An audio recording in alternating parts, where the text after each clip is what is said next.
प्रार्थना के साथ शुरू करेंगे आज की आराधना को। सर्वशक्तिमान हमारे दयावान प्रभु पिता परमेश्वर,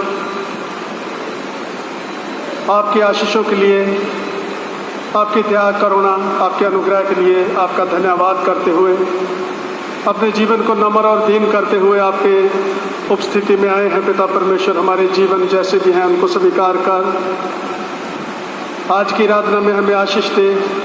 और जितने भी भाई बहन पिता परमेश्वर आज की आराधना में यहाँ पर आए हैं सबको आशीष दे, ताकि आज की आराधना में जो भी प्रार्थनाएं की जाएं, आपके वचनों को पढ़ा जाए, सुना जाए, सुनाया जाए, हम सबके जीवन में एक बहुत बड़ी प्रेरणा बने और हम प्रभु यीशु मसीह की इच्छा को अपने जीवन से पूरा करने पाएँ। पिता परमेश्वर, खास तौर पे हम प्रार्थना करते हैं अपनी चर्च की महिलाओं के लिए, बहनों के लिए, जो आज पिता परमेश्वर लीस्ट कॉइन की प्रार्थना को आपके चरणों में रखेंगे। आपने उन्हें आशीष दी और वो आपके अनुग्रह, कृपा और दया के साथ आज प्रभु पिता परमेश्वर आपकी उपस्थिति में आए हैं। उनके जीवन को, उनकी सेवा को, जो भी वो चर्च के द्वारा करती हैं, उस पर आपकी आशीष हो और आज की जो भी प्रार्थनाएं वो करें, हम सब के लिए एक बहुत बड़ी प्रेरणा और आशीष का कारण बने। पिता परमेश्वर, हम आज की आराधना को और ख़ास तौर पर अपने चर्च की महिलाओं को आपके पवित्र हाथों में सौंपते हुए इस प्रार्थना को आपके प्रिय पुत्र, अपने उद्धारकर्ता प्रभु यीशु ख्रीस्ट के पवित्र नाम से मांगते हैं, आमीन। प्रार्थना करेंगे सेक्शन नंबर 2 से, प्रातःकालीन की आराधना। प्रातःकालीन की आराधना सेक्शन नंबर 2। हे प्रभु, हमारे होठों को खोल दीजिए। हे प्रभु, हम प्रातःकाल आपसे ही प्रार्थना करते हैं। परमेश्वर पिता हमारे सृष्टिकर्ता की महिमा हो, उसके पुत्र हमारे मुक्तिदाता की महिमा हो, उसके आत्मा हमें पवित्र करने वाले की महिमा हो।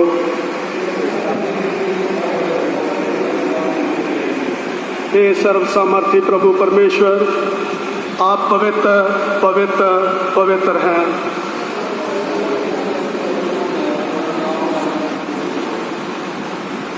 हम सर्वशक्तिमान परमेश्वर के सामने दीनता से अपने पापों को स्वीकार करें।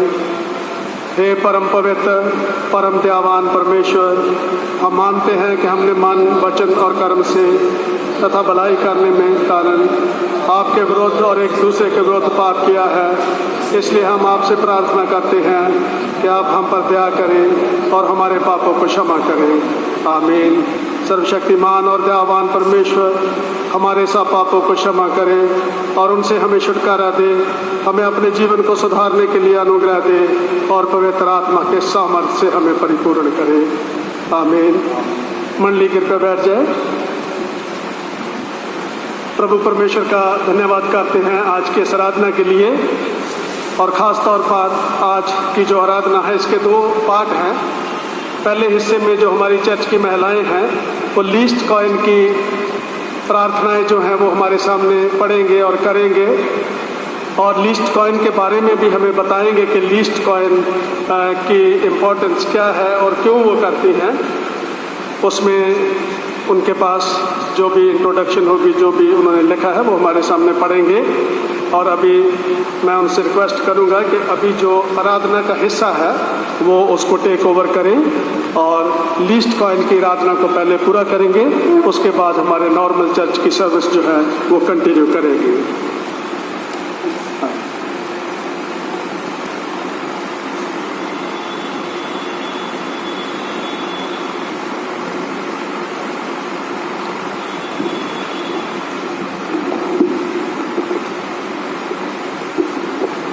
प्रभु का धन्यवाद हो कि इस महामारी के दौरान भी उसने हम सबों को भला चंगा रखा है और हम यहाँ उसके पवित्र उपासनालय में उपस्थित हो पाए हैं। पादरी साहब का भी धन्यवाद करती हूँ क्योंकि उन्होंने हमारा मनोबल बढ़ाया और महिला समिति को इस पवित्र उपासनालय में आकर न्यूनतम सिक्का सहभागिता की आराधना को करने का आह्वान किया। वर्ष 2020 की न्यूनतम सिक्का की सामूहिक आराधना में सम्मिलित होने के लिए संत सेवियर्स चर्च की महिला समिति की ओर से आप सबों का स्वागत है। आइए आज की वर्तमान परिस्थिति में हम देखें कि ईश्वर हमसे क्या कह रहे हैं। क्या ईश्वर इस महामारी के दौरान हमें अपने बारे और हमारे चर्च के बारे कुछ बता रहे हैं? नुकसान, अनिश्चितता और परिवर्तन के बीच क्या हम दुनिया भर में वास्तविक शांति और एकजुटता के लिए ईश्वर की पुकार सुन रहे हैं? आइए इसके लिए हम सब प्रार्थना करें। हे प्रेमी पिता, आज जब हम इस न्यूनतम सिक्के की सहभागिता में इकट्ठे हुए हैं, आपको देखने के लिए हमें स्पष्ट दृष्टि दे, आपको सुनने के लिए हमें दयालु कान दे, हमें खुशखबरी साझा करने के लिए मजबूत आवाज़ दे कि आपकी सहायता से हम आपके साथ अच्छे कार्यों में संलग्न रहे। हमारे प्रभु यीशु ख्रीस्ट के द्वारा, आमीन। इस वक्त मैं श्रीमती जोलजन फल्को से निवेदन करूंगी कि वे आकर हमें न्यूनतम सिक्के के कुछ पहलुओं से अवगत कराएं।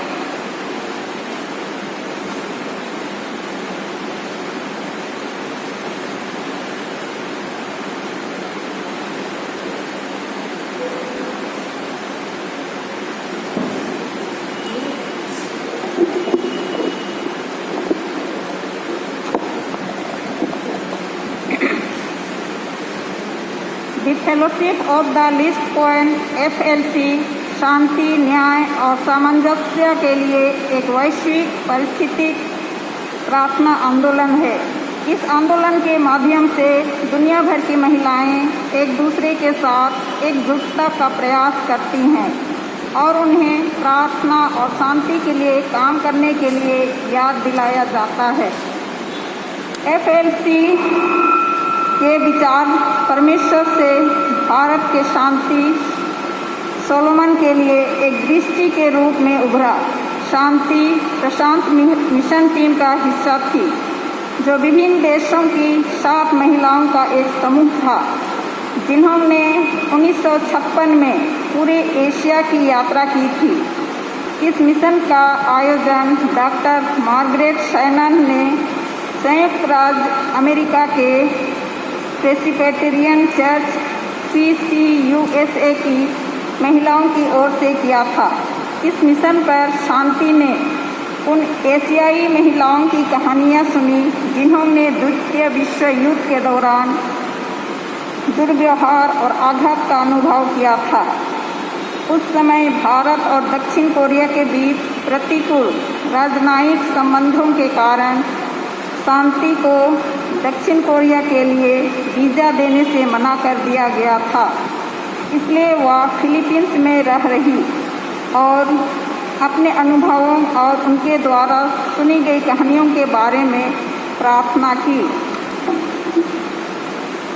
उन्होंने एशिया की ईसाई महिलाओं और PCUSA की महिलाओं को न्याय, शांति और सुलह की इस परियोजना को शुरू करने के लिए अपने प्रयासों और संसाधनों को संयोजित करने का आह्वान किया।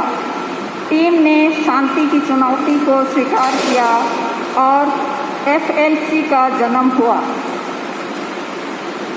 आगे हमारी बहनों की कहानियाँ सुनिए।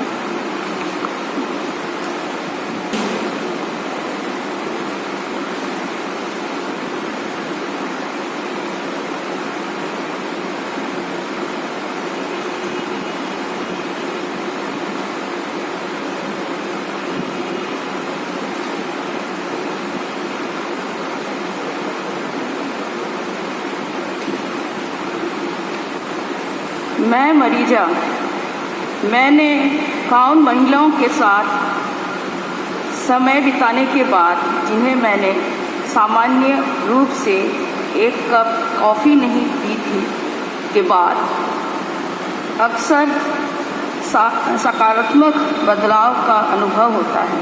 लेकिन साराजेवो के इस कार्यक्रम में भाग लेने के बाद मैं उनसे दोबारा मिलने का इंतज़ार नहीं कर सकती।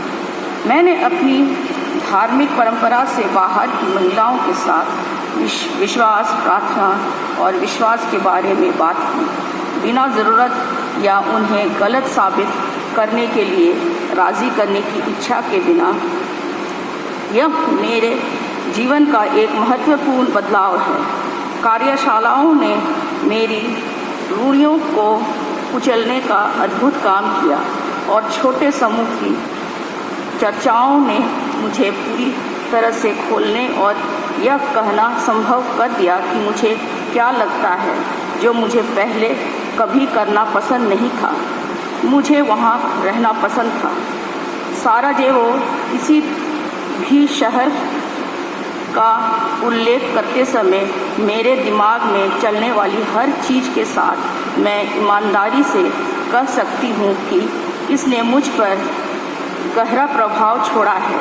मुझे याद है कि पूर्वाग्रह का भ्रांतियों से भरा होना, घमंडी होना और विशेष रूप से इस्लाम में महिलाओं के इस्लाम के आत्मधार्मिक विचार है।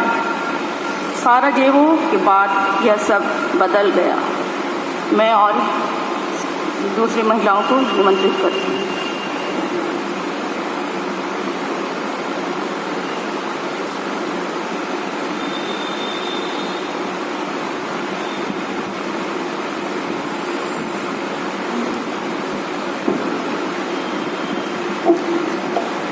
पिछले साल सिलोआम एवेल स्कूल की लगभग 300 लड़कियों ने 10 मासिक धर्म स्वच्छता प्रबंधन कार्यशालाओं में भाग लिया। प्रत्येक लड़की जो मासिक धर्म किट प्राप्त करती है और अपने मासिक चक्र का प्रबंधन करने के तरीके के बारे में जागरूकता बढ़ाती है। इसके अलावा इस स्कूल के लड़कों को सकारात्मक मर्दानगी के गुणों पर कार्यशालाओं में भाग लेने के लिए प्रोत्साहित किया गया।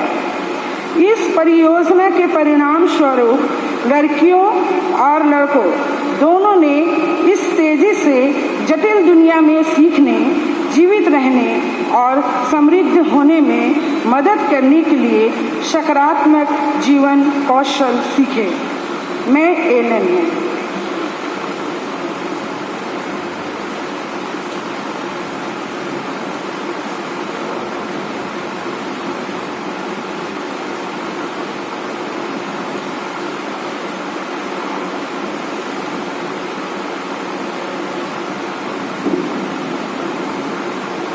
मैं विद्या एक पिछले साल और निवासियों के लिए देखभाल केंद्र बंद हो गया, स्थानांतरित कर दिया गया। इनमें एक 74 वर्षीय एकल महिला मैडम अबिंगा भी थी।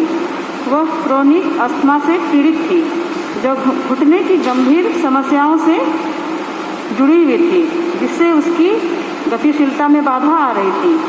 उसे चिकित्सा देखभाल की जरूरत थी, लेकिन वरिष्ठ नागरिकों के लिए अधिकांश एक सरकारी वित्त पोषित पुराने लोगों का घर था, जो आमतौर पर खराब तरीके से रखे और प्रबंधित किए जाते हैं। शकीना होम ने उनका स्वागत किया। जिस दिन मैडम अबिंगा हमारे घर पहुंची, वह रो रही थी। क्या तुम मुझे हराओगे?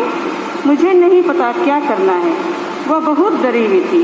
शकीना होम में 18 महीने के बाद उसका दमा अब दैनिक दवा के नियंत्रण में है। वह एक वॉकर की मदद से धीरे धीरे घूमती है।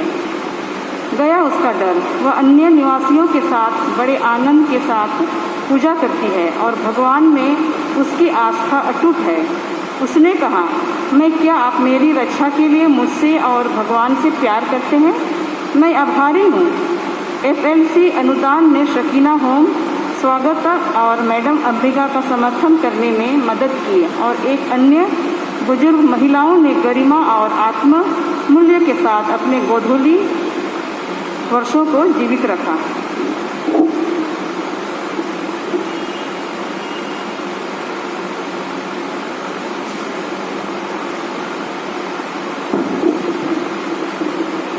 इस वक्त हम एक गीत गाएंगे। गीत संख्या 348 इस गीत के दौरान महिलाएं अपना लीस्ट कॉइन चढ़ाएंगी।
मंडली बैठ जाए।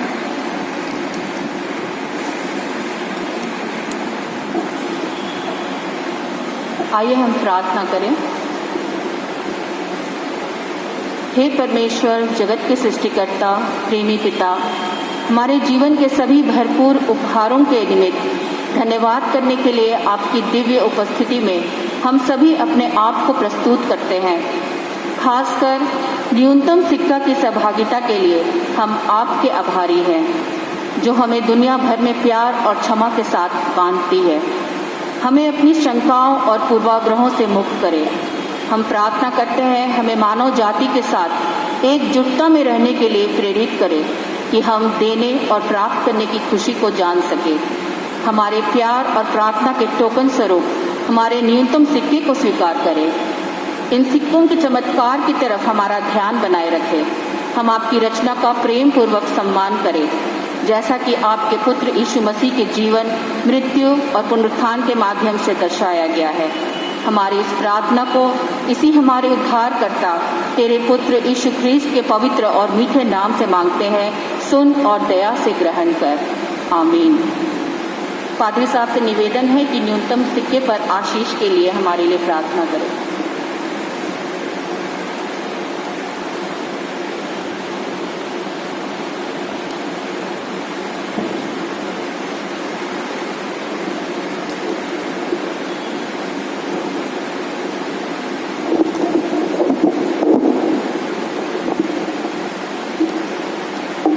आइए हम प्रार्थना करें। सर्वशक्तिमान हमारे दयावान प्रभु पिता परमेश्वर, आपकी आशीषों के लिए एक बार फिर से धन्यवाद करते हुए आपके चरणों में अपने सिरों को झुकाते हैं। अपने जीवन को आपके पवित्र आत्मा की सामर्थ से नम्र और दीन करते हुए, अपने पापों को, अपनी गलतियों को मानते हुए पिता परमेश्वर आपके चरणों में आते हैं ताकि आपकी दया, करुणा और हमारे गुनाहों की माफ़ी के लिए हमें अनुग्रह और आशीष मिल सके। पिता परमेश्वर, आज जो भी प्रार्थनाएं अभी हमारे चर्च की महिलाओं ने और जो भी लिस्ट कॉइन के लिए उन्होंने आज प्रार्थना का आयोजन किया और आपके सामने अपनी बेनतियों को रखा, और पिता परमेश्वर हमने उन बहनों की कहानियों को सुना, उनकी टेस्टमनीज को सुना कि कैसे उन्होंने अपने जीवन को प्रभु की सेवा में लगा दिया और 1 से 2, 2 से 4 और ऐसे मंडली बढ़ती हुई प्रभु की सेवा में लग गई और उन्होंने प्रभु का सुसमाचार दूसरे लोगों तक पहुंचाया। पिता परमेश्वर, इसी तरह आज भी आप हमारे बीच में, महिलाओं के बीच में अपने पवित्र आत्मा की सामर्थ से अपने उस महान कार्यों को पूरा करने के लिए उनकी अगुवाई करते हैं। और आज ये आपकी आशीष, आपके अनुग्रह से ही हुआ कि आज हमारे चर्च की महिलाएं ऐसे कठिन समय में, जबकि कोरोना वायरस का कहर पूरे संसार में फैला हुआ है, फिर भी पिता परमेश्वर उन्होंने अपनी इस सेवा के लिए अपने आप को प्रभु के चरणों में रखा और आज इस पवित्र घर में आके अपनी प्रार्थनाएं, धन्यवाद की भेंट को आपके चरणों में रखा है। पिता परमेश्वर उनके जीवन को, उनके धन्यवाद की भेंट को अपने चरणों में स्वीकार कर, ताकि ना सिर्फ आज बल्कि अपने रोज़मर्रा के जीवन में पिता परमेश्वर आपकी सेवा में लगे रहें और इस सुसमाचार को बहुत से लोगों तक पहुंचा सकें। सिर्फ प्रार्थना से नहीं, बल्कि अपने जीवन से कोई भी अच्छा सोशल काम करने से, अपने जीवन से सुसमाचार प्रचार करने से और स्कूलों में और लोगों के मनों को जागृत करने के लिए अपने जीवन को दे सकें। आपने उन्हें आशीष दी। हमारी प्रार्थना है कि आने वाले समय में उनके जीवन के ऊपर आपकी सामर्थ, पवित्र आत्मा की सामर्थ उनके जीवन में रहे, ताकि वो एकजुट, एक विश्वास, एकता युगानुगत में रह के पिता परमेश्वर आपकी सेवा करें और आपके प्यार को पूरे संसार में बांट सकें। हमारे चर्च की जो भी महिलाएं हैं, ऑफिस बेरर्स हैं, president, vice president, secretary, treasurer और सारी महिलाएं जो इस सेवा में लगी हुई हैं, सबके ऊपर आपका अनुग्रह हो पिता परमेश्वर। सबको संभाल और इस चर्च के द्वारा उनकी सेवा को अपने उनके जीवन से पूरा होने दो। आपने हमारी प्रार्थनाओं को सुना है, इसके लिए आपका धन्यवाद करते हैं। आगे वाली आराधना को आपके पवित्र हाथों में सौंपते हैं। हमारी प्रार्थना को सुन स्वीकार कर हमारे प्रभु यीशु ख्रीस्त के पवित्र नाम से, आमीन। आइए हम अपनी आराधना को आगे बढ़ाते हैं। अभी पवित्र बाइबल के पाठ पढ़े जाएंगे। बाइबल का पहला पाठ और दूसरा पाठ पढ़े जाएंगे।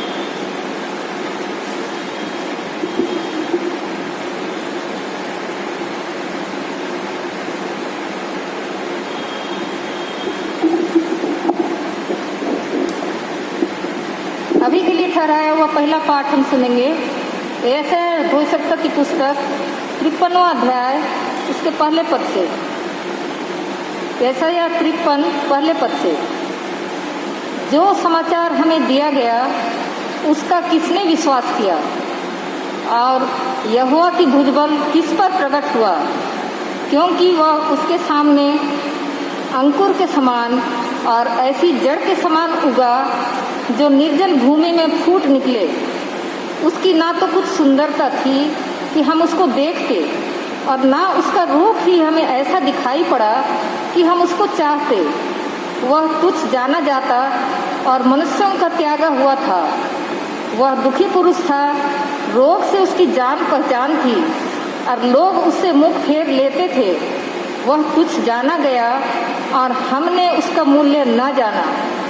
निश्चय उसने हमारे रोगों को सह लिया और हमारे ही दुखों को उठा लिया, तो भी हमने उसे परमेश्वर का मारा कूटा और दुर्दशा में पड़ा हुआ समझा। परंतु वह हमारे ही अपराधों के कारण घायल किया गया, वह हमारे अधर्म के कामों के कारण कुचला गया। हमारी ही शांति के लिए उस पर ताड़ना पड़ी कि उसके कोड़े खाने से हम लोग चंगे हो जाएं। हम तो सब के सब भेड़ों के समान भटक गए थे। हम में से हर एक ने अपना अपना मार्ग लिया, और यहोवा ने हम सबों के अधर्म का बोझ उसी पर लाद दिया।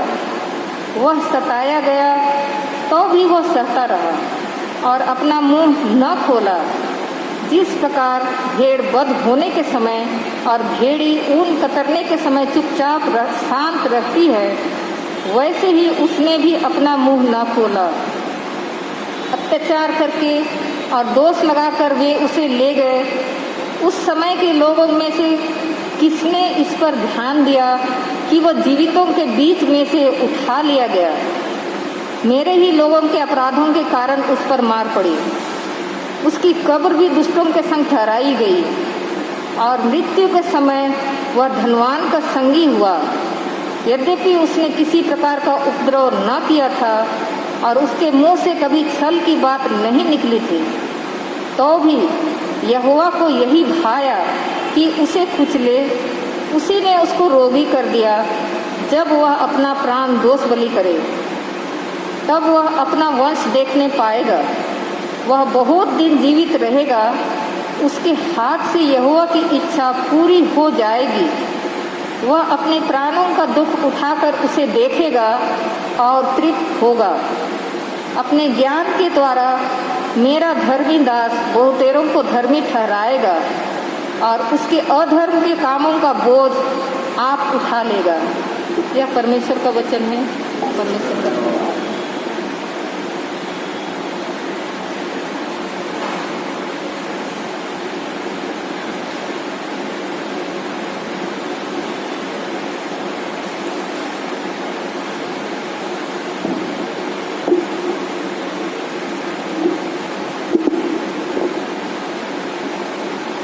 आज का दूसरा वचन हम सुनेंगे 1 कुरिन्थी 4 उसका 7 से 14 पद तक। 1 कुरिन्थी 4 7 से 14 पद तक। क्योंकि तुझ में और दूसरे में कौन भेद करता है, और तेरे पास क्या है जो तूने दूसरे से नहीं पाया, और जबकि तूने दूसरे से पाया है तो ऐसा घमंड क्यों करता है कि मानो नहीं पाया। तुम तो तृप्त हो चुके, तुम धनी हो चुके, तुमने हमारे बिना राज्य किया। परंतु भला होता कि तुम राज्य करते, कि हम भी तुम्हारे साथ राज्य करते। मेरी समझ में परमेश्वर ने हम प्रेरितों को सबके बाद उन लोगों के समान ठहराया है जिनकी मृत्यु की आज्ञा हो चुकी हो, क्योंकि हम जगत और स्वर्गदूतों और मनुष्यों के लिए एक तमाशा ठहरे हैं। हम मसीह के लिए मूर्ख हैं, परंतु तुम मसीह में बुद्धिमान हो। हम निर्बल हैं, परंतु तुम बलवान हो। तुम आदर पाते हो, परंतु हम निरादर होते हैं। हम इस घड़ी तक भूखे प्यासे और नंगे हैं, और भूसे खाते हैं और मारे मारे फिरते हैं। और अपने ही हाथों से काम करके परिश्रम करते हैं। लोग हमें बुरा कहते हैं, हम आशीष देते हैं। वे सताते हैं, हम सहते हैं। वे बदनाम करते हैं, हम विनती करते हैं। हम आज तक जगत का कूड़ा और सब वस्तुओं के कुर्चन के समान हैं। मैं तुम्हें लज्जित करने के लिए ये बातें नहीं लिखता, परंतु अपने प्रिय बालक जानकर तुम्हें चिताता हूँ। आमीन। यह परमेश्वर का वचन है।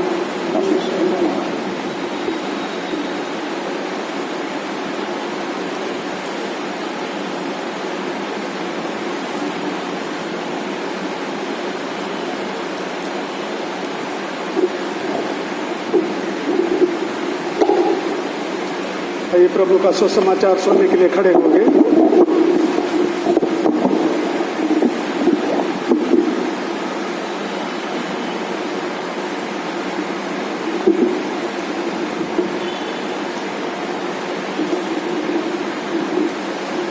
मत्ती रचित सुसमाचार उसका 16वां अध्याय 13 पद से 24 पद तक। हे प्रभु यीशु ख्रीस्त, तेरी महिमा। यीशु कैसरिया फिलिपी के देश में आया और अपने चेलों से पूछा, लोग मनुष्य के पुत्र के बारे में क्या कहते हैं? उन्होंने कहा, कुछ तो यूहन्ना बपतिस्मा देने वाला कहते हैं, और कुछ एलिया, और कुछ यिर्मयाह या भविष्यद्वक्ताओं में से एक कहते हैं। उसने उनसे कहा, परंतु तुम मुझे क्या कहते हो? शमौन पतरस ने उत्तर दिया, तू जीवते परमेश्वर का पुत्र मसीह है। यीशु ने उसको उत्तर दिया, हे शमौन, योना के पुत्र, तू धन्य है, क्योंकि मांस और लहू ने नहीं, परंतु मेरे पिता ने जो स्वर्ग में है ये बात तुझ पर प्रकट की है। और मैं भी तुझसे कहता हूँ कि तू पतरस है, और मैं इस पत्थर पर अपनी कलीसिया बनाऊंगा, और अधोलोक के फाटक उस पर प्रबल ना होंगे। मैं तुझे स्वर्ग के राज्य की कुंजियां दूंगा, और जो कुछ तू पृथ्वी पर बांधेगा वह स्वर्ग में बंध जाएगा, और जो कुछ तू पृथ्वी पर खोलेगा वह स्वर्ग में खुलेगा। तब उसने चेलों को चिताया कि किसी से ना कहना कि मैं मसीह हूँ। उस समय से यीशु अपने चेलों को बताने लगा कि वश्य है कि मैं यरूशलेम में को जाऊं और पुरनियों और प्रधान याजकों और शास्त्रियों के हाथ में बहुत दुख उठाऊं और मार डाला जाऊं और तीसरे दिन जी उठूं। इस पर पतरस उसे अलग ले जाकर झिड़कने लगा, हे प्रभु परमेश्वर, ना करे, तेरे साथ ऐसा कभी ना होगा। उसने मुड़कर पतरस से कहा, हे शैतान, मेरे सामने से दूर हो, तू मेरे लिए ठोकर का कारण है, क्योंकि तू परमेश्वर की बातों पर नहीं परंतु मनुष्यों की बातों पर मन लगाता है। तब यीशु ने अपने चेलों से कहा, यदि कोई मेरे पीछे आना चाहे तो अपने आप का इनकार करे और अपना क्रूस उठाए और मेरे पीछे हो ले। ये प्रभु यीशु ख्रीस्त का सुसमाचार है। मंडली कृपया बैठ जाए।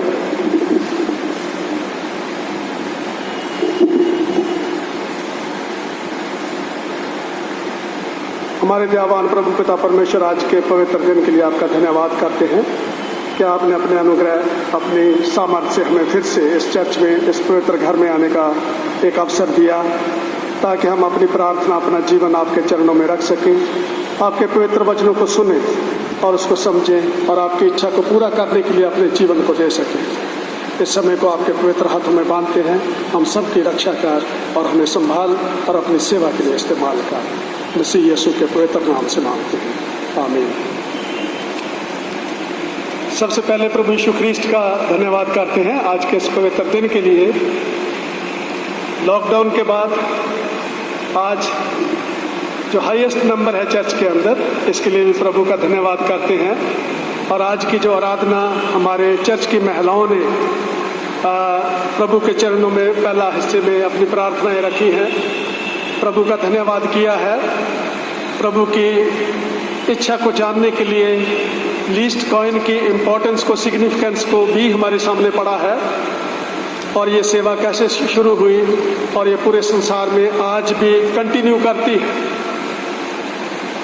हर काम जो प्रभु की सेवा के लिए होता है उसका कोई बैकग्राउंड होता है और उसका कोई इम्पोर्टेंस होता है, उसका कोई महत्व होता है जब उसको प्रभु की सेवा में आगे बढ़ाया जाता है। और मैं जब ये कहानियाँ सुन रहा था 3 महिलाओं की, ये उनकी अपनी टेस्टमनी थी कि उन्होंने कैसे प्रभु ने उनको प्रेरित किया और कैसे उन्होंने छोटे लेवल पर एक व्यक्ति के तौर पर उस काम को शुरू किया और धीरे धीरे उनकी प्रार्थनाओं को प्रभु ने सुना और प्रभु का काम आगे बढ़ा। और उन्होंने जब 1 से 2, 2 से 4, 4 से 8 ऐसे महिलाएं इकट्ठी हुई और अपना छोटा छोटा योगदान दिया। उन्होंने अपनी सेवा को किसी के ऊपर डिपेंड करके शुरू नहीं किया, लेकिन उन्होंने ठान लिया था कि हम ये सेवा जो है हम छोटे लेवल पे अपने आप करेंगे। प्रभु परमेश्वर, किसी ने कहा है कि परमेश्वर हमसे बहुत बड़े बड़े काम जो है वो करने एक्सपेक्ट नहीं करते, बल्कि वो छोटे काम जो प्यार से किए जाते हैं, जो परमेश्वर के भय में किए जाते हैं, वो प्रभु को पसंद आते हैं और प्रभु की आशीष उन कामों पर होती है। कोई भी सेवा छोटी हो या बड़ी हो, 1 व्यक्ति करे, 2 व्यक्ति करें या 100 व्यक्ति करें, प्रभु की सेवा जो है उसका मायने एक ही है और उसका असर भी एक ही होता है कि दूसरे के मन को बदला जाए, उनको प्रभु परमेश्वर के बारे में बताया जाए कि वो परमेश्वर पापियों को नाश करने नहीं, पापियों को सजा देने के लिए नहीं, बल्कि उनका उद्धार करने के लिए इस संसार में आए थे।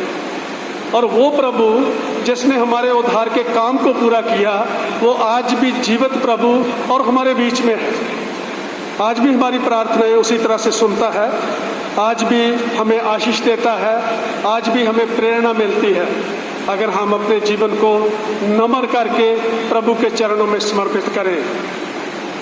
लेकिन मैं देख रहा था कि ये जो महिलाएं थी, इनको प्रेरणा कहाँ से मिली?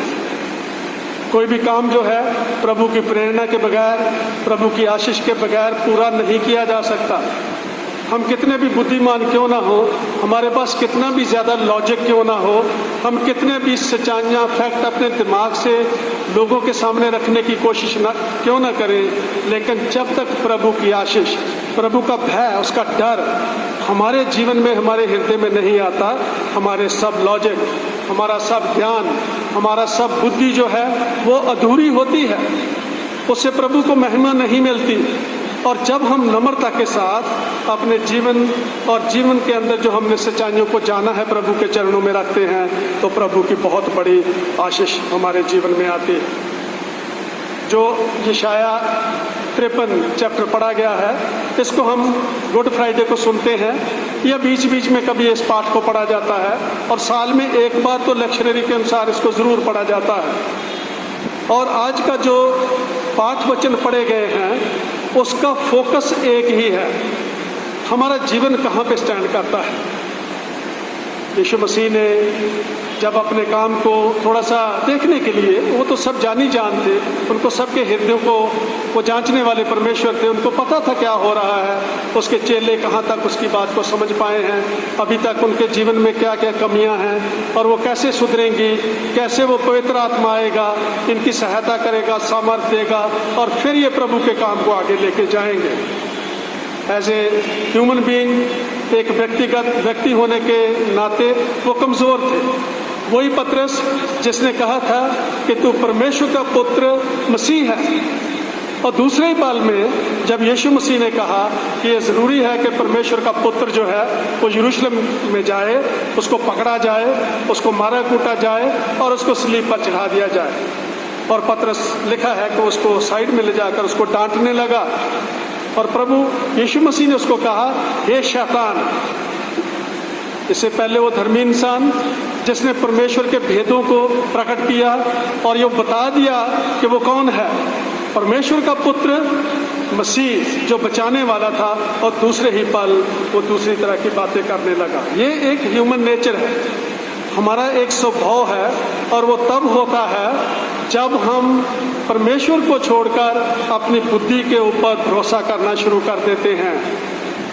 अगर आप पहला ग्रंथियन उसका पहला अध्याय उसके 18 से 25 पद पढ़ें तो वहाँ पे यहूदियों के बारे में और फरीसियों के बारे में कहा गया है कि यीशु मसीह को वो कैसे देखते हैं। उसमें लिखा है कि जो फरीसी हैं उनके लिए जो क्रूस है वो मूर्खता है, उनका कोई मायने नहीं है। वो कहते हैं हम तो अपनी नॉलेज से, ज्ञान से, जो हमें अरिस्टोटल ने या प्लेटो ने या बड़े बड़े फिलोसफर है जो उन्होंने ज्ञान दिया है, जो इस बात पर विश्वास करते हैं कि कॉज एंड इफेक्ट जो हम करते हैं उसका असर होता है। अगर बॉल को दीवार के ऊपर मारा जाए तो असर ये है कि वो वापस हमारे पास आती है। इसी तरह वो अपने बुद्धि और ज्ञान से इस बात को समझने की कोशिश की और लिखा है कि उनके लिए क्रॉस जो है वो फुलिशनेस है, क्योंकि बुद्धि से समझने की कोशिश की। और यहूदियों के बारे में कहा गया है कि क्रॉस जो है उनके लिए एक स्टम्बलिंग ब्लॉक है। For the Jews the cross is the stumbling block for them. Why? क्योंकि उन्होंने वो अभी भी इस बात को मानते थे कि अगर ये प्रभु है, अगर तू मसीह है, अगर तू परमेश्वर का पुत्र है तो क्या कर, कोई ऐसा चिन्ह दिखा हमें, या क्रूस में से नीचे उतरा तो हम मान लेंगे कि तू प्रभु है, तू परमेश्वर का पुत्र है, तेरे पास सामर्थ है और तू भी परमेश्वर है।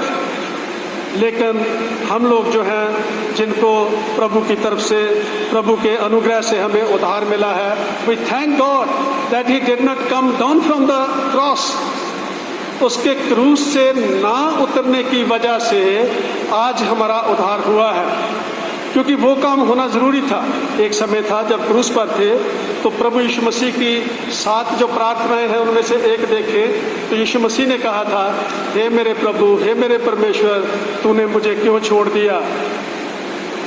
उसको हम पहले भी कई बार सुनते हैं, लेकिन वो बात ये नहीं थी कि प्रभु ने उसको छोड़ दिया, परमेश्वर ने उसको छोड़ दिया, लेकिन परमेश्वर ने ऐसा होने दिया इसलिए कि आप और मैं सब लोग जो हैं उनके पापों से उनको क्षमा मिले और वो उद्धार का जीवन प्राप्त करें और एक अनंत जीवन को प्राप्त करें यीशु मसीह के मारे जाने से। आज जब यीशु मसीह ने पूछा था, 2 क्वेश्चन उसने पूछे थे शिष्यों से जो आज पाठ वचन में पढ़ा गया है। पहली बात कि लोग मेरे बारे में क्या कहते हैं। Why did he ask this question?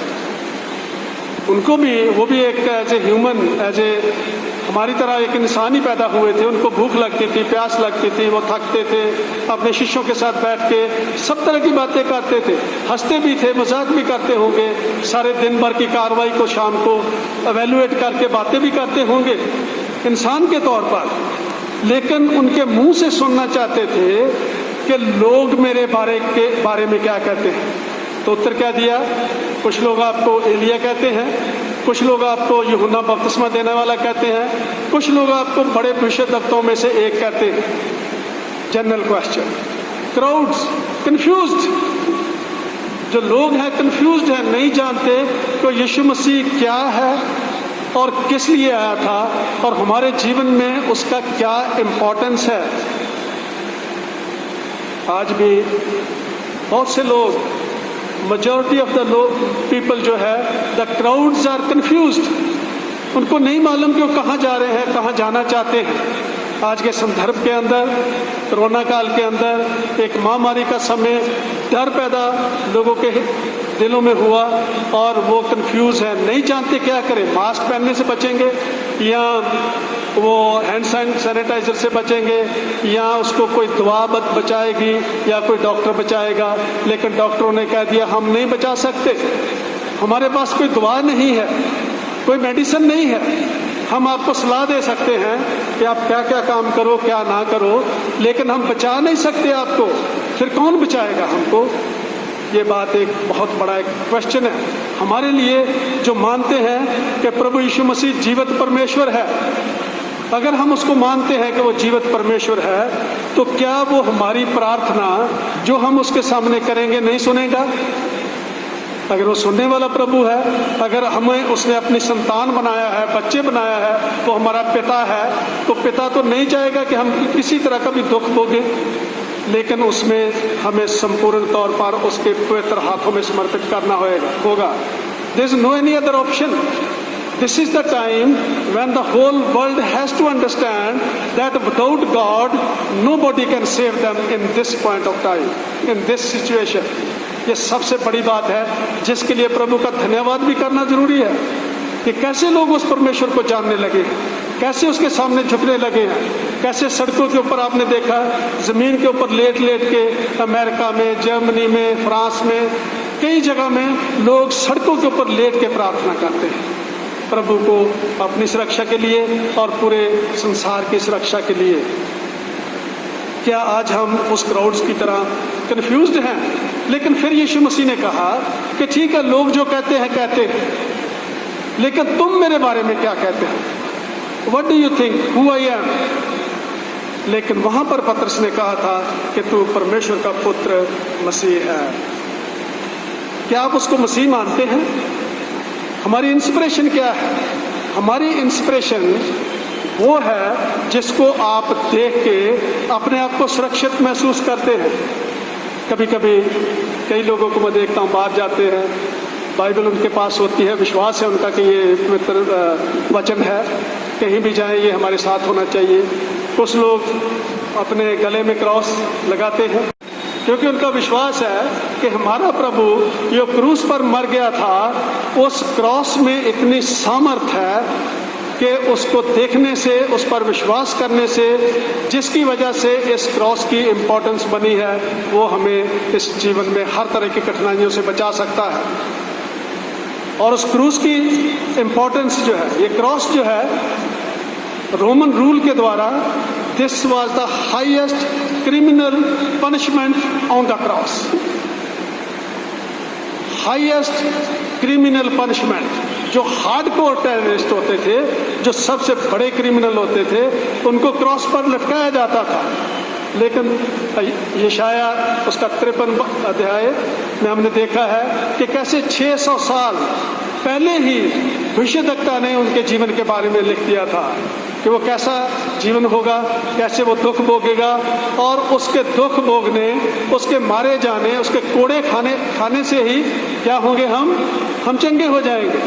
अगर वो कोड़े नहीं खाता, अगर वो क्रूस पर नहीं मरता, तो मैं नहीं समझता कि आज हम इस ऐसी जगह पर बैठ के प्रार्थना कर रहे होते। उसकी इंस्पिरेशन है, और वही क्रॉस है जिसको आज हमको भी अपने विश्वास से कहना है। पौलुस प्रेरित कहते हैं, पहला कुरिन्थियन उसका पहला अध्याय उसके 18वें पद में वो कहता है कि जो क्रॉस है, that is the power of God for the people who trust and believe in him. किनके लिए वो पावर है? जो उस पर विश्वास करते हैं। फिर 24 पद में लिखा है कि उनके लिए वो बुद्धि है, बुद्धिमानी है।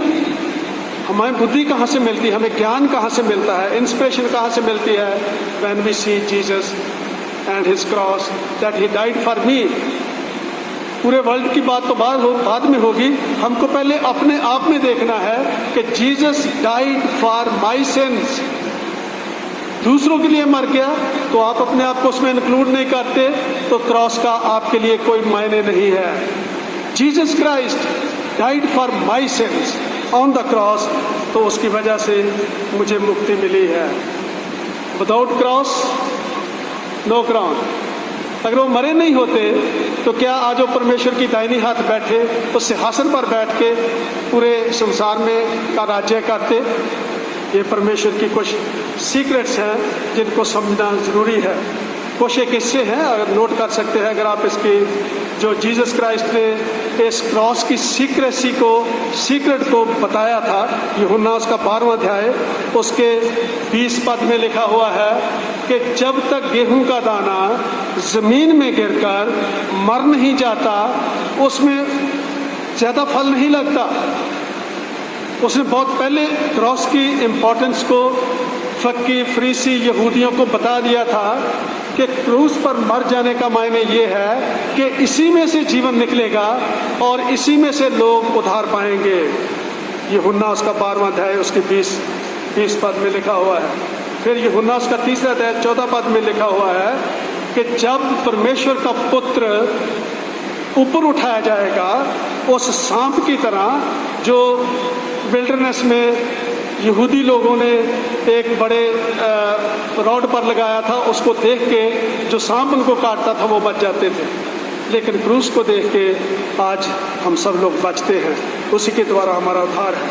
Without cross there is no crown.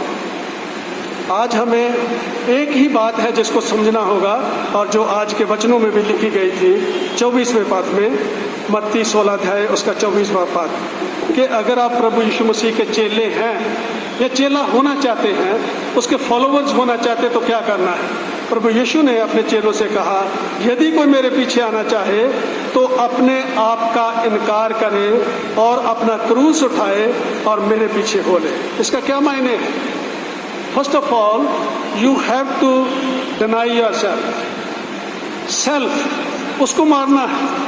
अगर हमारा सेल्फ बना रहता है, उसमें खुदगर्जी होती है, उसमें लालचपन होता है, उसमें कई तरह का वैर भाव की भावना होती है, जब हम सिर्फ अपने बारे में सोचते हैं।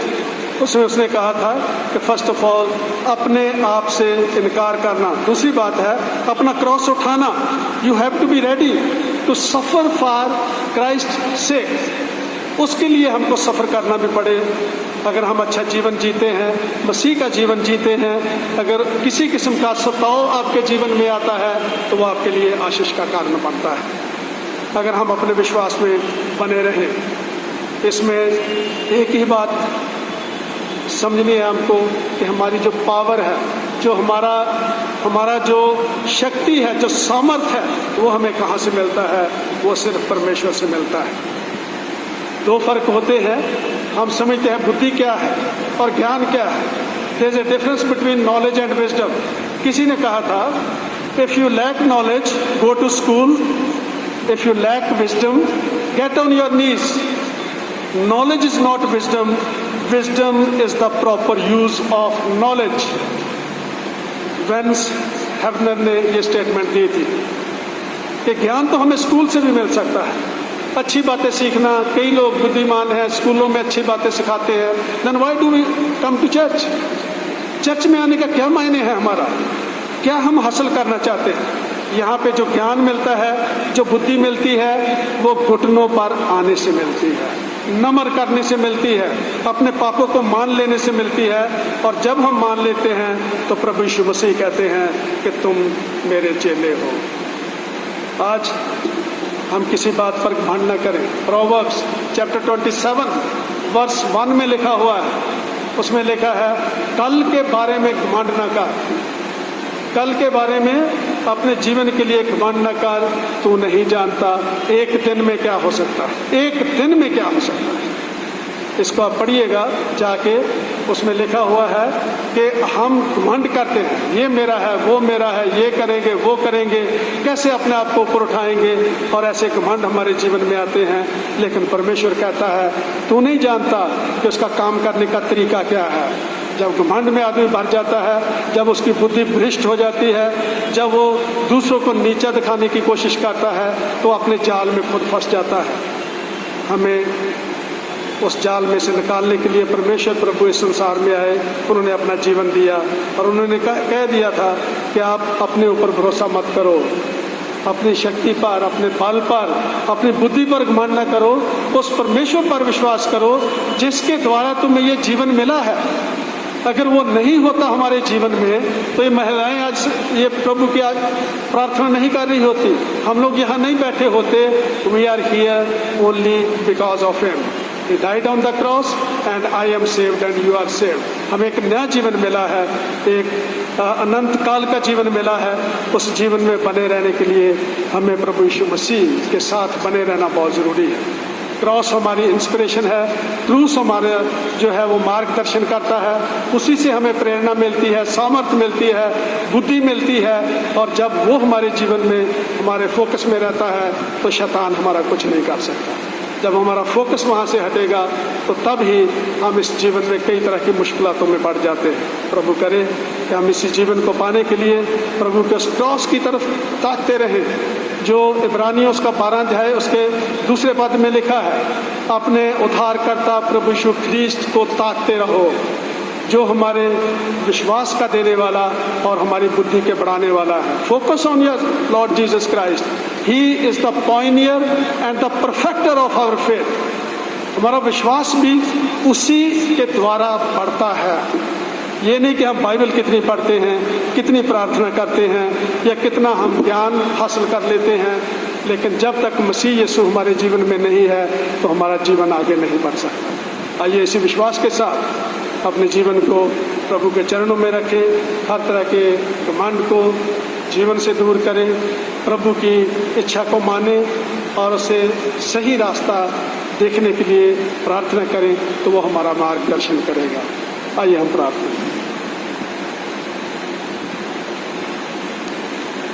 धन्यवाद प्रभु पिता परमेश्वर आज के वचनों के लिए, जिसमें आज आपने हमें बता दिया कि what is the way of the cross. उस क्रॉस के पास आने के लिए हमको क्या करना है? आपको नम्र करना है, दीन करना है, पापों से पश्चाताप करना है, एक दूसरे को क्षमा करना और एक दूसरे के लिए प्रार्थना करना, वचनों को पढ़ना है। और जब हम प्रभु की आज्ञाओं का पालन करना शुरू करते हैं तो परमेश्वर का अनुग्रह, आशीषें हमारे जीवन में आनी शुरू हो जाती हैं। हमारे परिवारों में सुख शांति का माहौल होता है, खुशी का माहौल होता है। और जब हम अपने पर भरोसा करते हैं तो कई तरह की मुश्किलातों में पड़ जाते हैं। हे पिता परमेश्वर, आपका धन्यवाद करते हैं फिर से हमारे चर्च के लिए, मंडली के लिए, ख़ास तौर पे फिर से अपने चर्च की महिलाओं के लिए, जिन्होंने प्रभु पिता परमेश्वर अपने जीवन को और इस समय को आज फिर से आपके चरणों में रखा है। आने वाले समय में जो भी सेवा इस कलीसिया के द्वारा वो करना चाहती हैं, उनका मार्गदर्शन कर पिता परमेश्वर, ताकि ना सिर्फ वो हमारे चर्च के लिए बल्कि बहुत से लोगों के लिए आशीष का कारण बन सके। हम सबको संभाल, हमारी रक्षा कर, मसीह यीशु के नाम से आमीन। यीशु साहब, हम प्रभु का धन्यवाद करते हैं आज के दिन के लिए कि आज फिर से प्रभु के लोग उसके चरणों में हैं।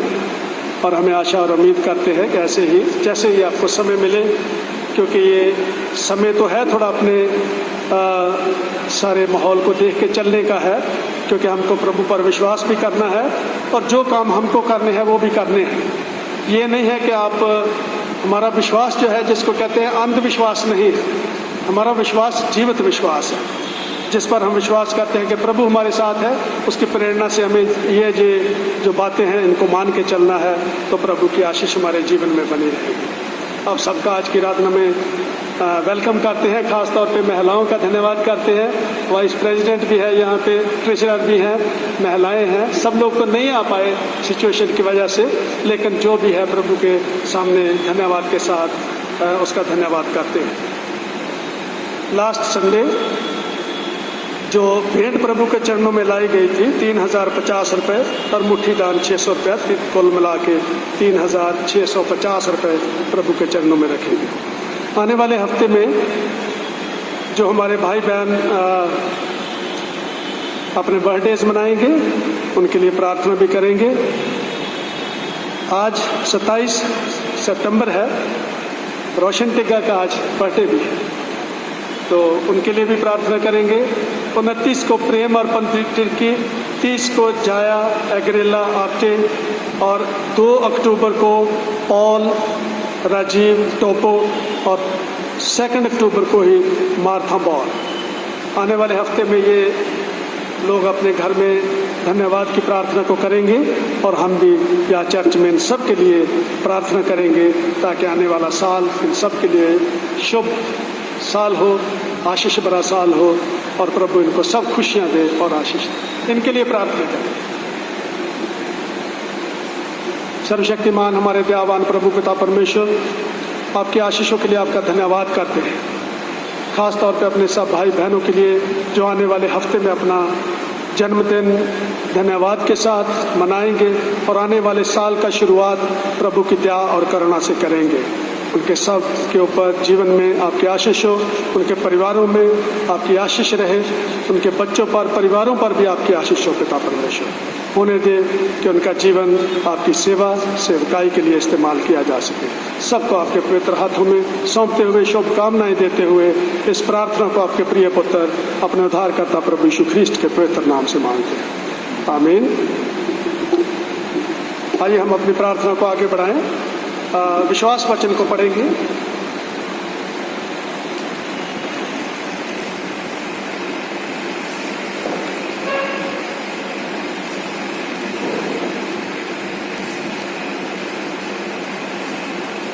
विश्वास वचन सफ़ा नंबर 8। आइए हम सब खड़े हो जाएं और प्रेरितों के विश्वास वचन को एक साथ पढ़ेंगे।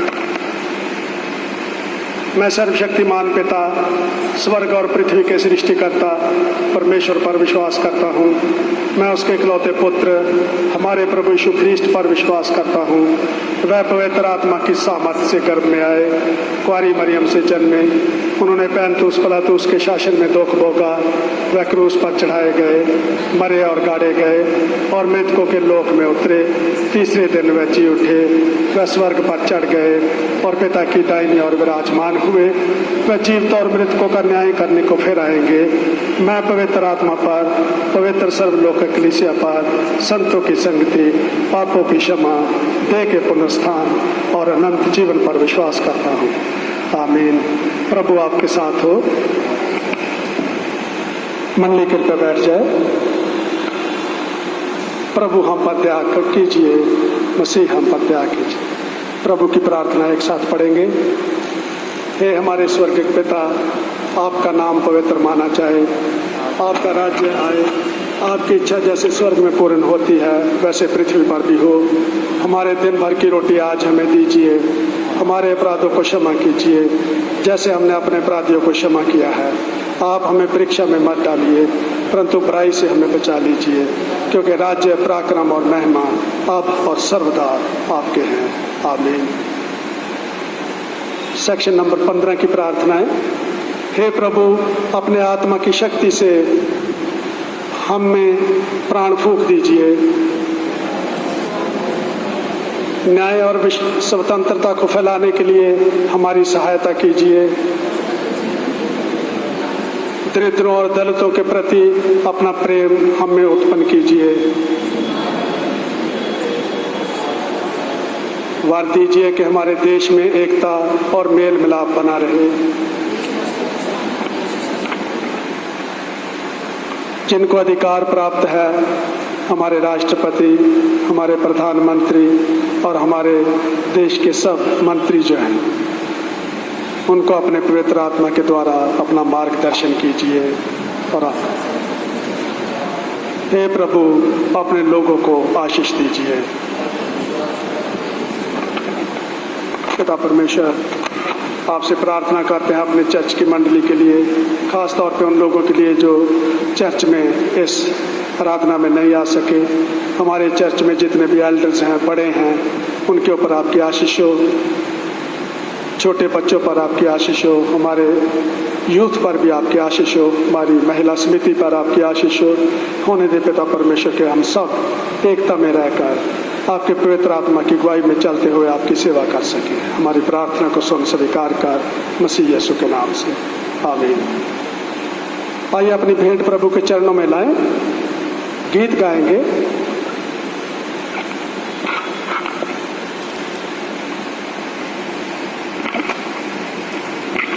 गीत संख्या 89।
आइए हम इस भेंट को और उसके साथ अपने आप को प्रभु की सेवा में अर्पण करें।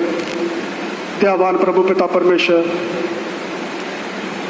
आज जो कुछ भी हमारे पास है सब कुछ आपका दिया हुआ वरदान और नेमत है। आपकी आशीषों में से आपके चरणों में ये छोटी सी भेंट रखी है। पिता परमेश्वर, इसको स्वीकार कर, इस पर आपकी आशीष हो और जिस भी सेवा के लिए, काम के लिए इस भेंट को इस्तेमाल किया जाए, आपके पवित्र नाम को महिमा और स्तुति मिले। हम अपने जीवन को भी आपके चरणों में एक भेंट के तौर पर देते हैं। हमारे जीवन को ले और अपनी सेवा को अब हमारे जीवन से पूरा होने दे। आपकी आशीष हम पर और हमारे परिवार पर बनी रहे। हमारी प्रार्थना को सुन स्वीकार कर, हमारे उद्धारकर्ता प्रभु यीशु ख्रीस्ट के पवित्र नाम से आमीन। मंडली कृपया बैठ जाए।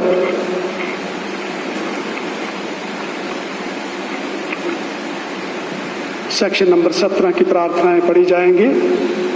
सफा नंबर 10। हे प्रातःकाल के सृष्टिकर्ता परमेश्वर, अपने अंधकार को दूर कर किया और आप संसार में प्रकाश लाए। आप हमारे मध्य से पाप के अंधकार को मिटा दीजिए। हमारे हृदय में अपने सत्य को प्रकाश उत्पन्न कीजिए और हमारे हाथों को भले कार्य करने के लिए सबल बनाइए। आपके पुत्र प्रभु यीशु मसीह सत्य ज्योति हैं।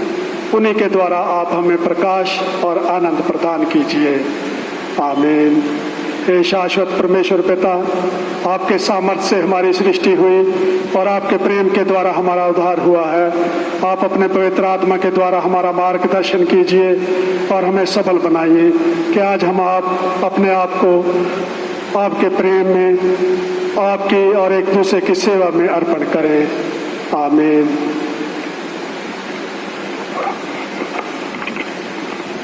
अब हमारे प्रभु यीशु ख्रीस्ट का अनुग्रह, परमेश्वर का प्रेम और पवित्र आत्मा की सहभागिता हम सब के साथ हमेशा तक रहे।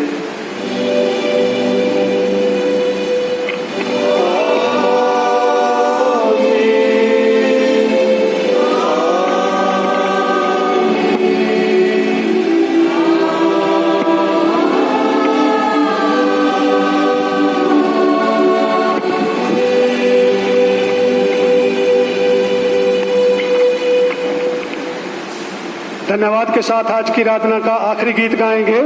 गीत संख्या 150 नंबर गीत गाएंगे।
मुरली कृपया बैठिए।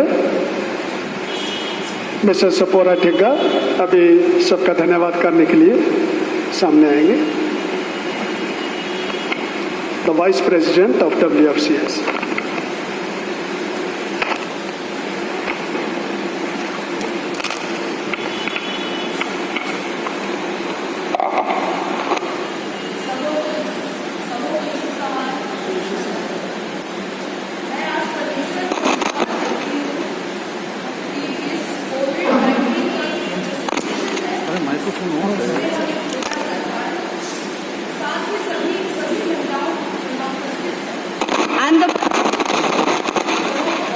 थैंक यू एंड स्पेशली हमारे जो प्रेसबिटर इंचार्ज है और सीमा को तो बहुत थैंक यू बोलती हूँ for helping and guiding to make this programme successful.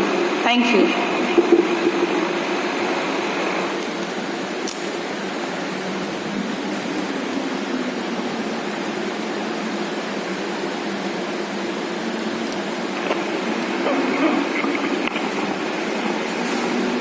प्रभु हमें आशीष दे, हमें सब बुराई से बचाए और हमें शाश्वत जीवन में पहुंचाए। आमीन।